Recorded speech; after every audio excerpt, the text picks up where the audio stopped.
From the Journal of William Faulkner. A man's moral conscience is the curse he had to accept from the gods in order to gain from them the right to dream. William Faulkner.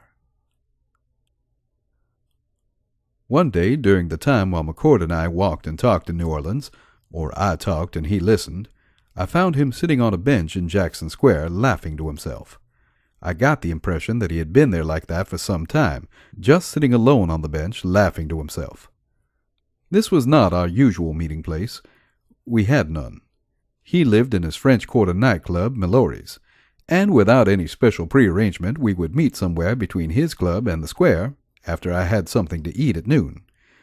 I would walk in the direction of his club, and if I did not meet him already strolling or sitting in the square, I would simply sit down on a bench where I could see his doorway and wait until he came out. I could see him still. A ramrod straight man in his late 40s, clad entirely in black. Black broadcloth jacket, shirt, tie, and slacks. His boots were black as well, and polished so that the sun struck fire from them. Even his Stetson was black, all of which made the silver star on his jacket stand out like a campfire in the night. It was said that he had once been a Texas Ranger. He never talked to me of those days, at least not before that afternoon. This time he was already sitting on the bench, laughing. I sat down beside him and asked him what was so funny. He looked at me for a long moment. "I am," he said. And that was the great tragedy of his character, for he meant it. Whispers on the streets had it that he had been in New Orleans since the mid-1800s. The social elite sneered that, of course, this man who sat beside me was only an actor paid to play the part, until madness entered their lives. Then they scurried in the shadows to him, praying that the whispers were right. But that was why he expected people to mock and ridicule him. He expected people nowhere near his equal in stature or accomplishment or wit or anything else to hold him in scorn and derision. Perhaps that was why he worked so earnestly and hard at helping each wounded soul he met. It was as if he said to himself, "They will not hurt as I have hurt. I will show them that they matter because their pain matters to me." "Why do you speak of yourself like that?" I asked. "Today marks the 75-year anniversary," he said. "Of what?" "Drop by my table at the club this evening and I will tell you." And that evening I did just that.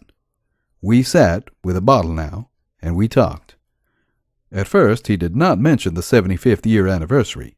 It was as if he was slowly working himself up to something long avoided. We talked of everything, it seemed. How a mule would work 10 years for you willingly and patiently just for the privilege of kicking you once. How clocks kill time, that only when the clock stops does time come to life. And how, given a choice between grief and nothing, he would choose grief. When he had said those last words, McCord met my eyes with his own deep ones and said, "Let me tell you a story." And I listened. It hit me as McCord talked that man would not merely endure as he had not merely endured. No, like McCord, man would prevail. Man is immortal, not because he alone among creatures has an inexhaustible voice, but because he has a soul, a spirit capable of endurance, love, and sacrifice. And so now I give you McCord's last words as he gave them to me. Make of them what you will. For myself, I never know what I think about something until after I've read what I've written on it. So read along with me, and we both will come to our own conclusions. William Faulkner, August 1923.